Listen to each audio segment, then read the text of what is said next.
Bachadoniniz ham top-toza turibdi.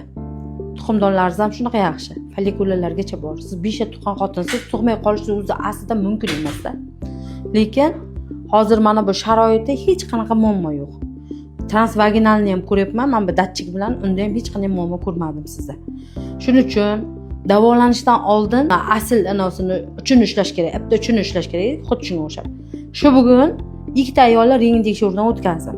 Bitta ayol bir marta homilador bo'lgan, rivojlanmay qolgan, hali 2 yillarmi, 1 yillarmi oshgan kelinchak. Hozir eri 2,5 oy bo'lgan kelganiga kelishyapti, narsa qilishyapti. Hozir ertalab rentgenga tushirsam, bitta tomon umuman chippa yopiq, bitta tomoni ham shunaqangi qiyinchilik bilan suyuqlik o'tyapti.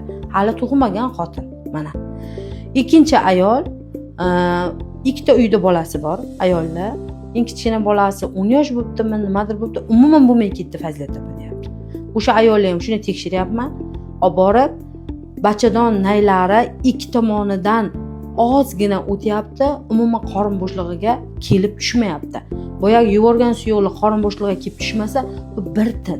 Chunki mana bu yoqdan tushayotgan sperma, qin orqali tushayotgan sperma o'tib borib qorin bo'shlig'iga tushadi va shuni oqibatida homila bo'ladi.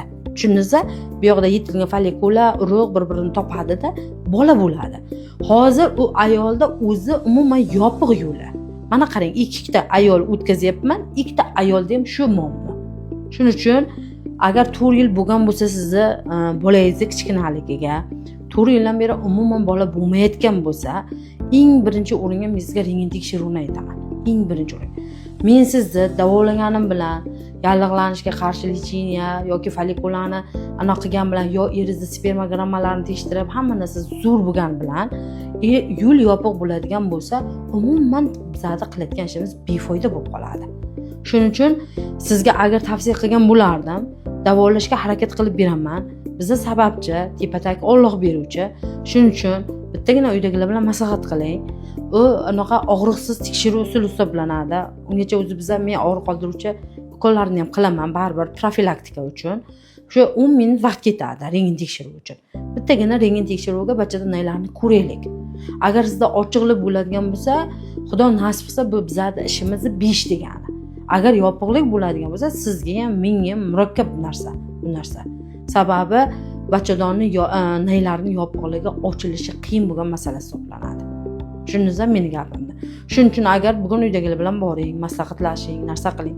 Hay deydigan bo'lsalar, agar hayz ko'rganingizni kakras vaqti ekan, kelsangiz, men nima deydi, ertaga kelsangiz, ertalab rentgen qilib beraman.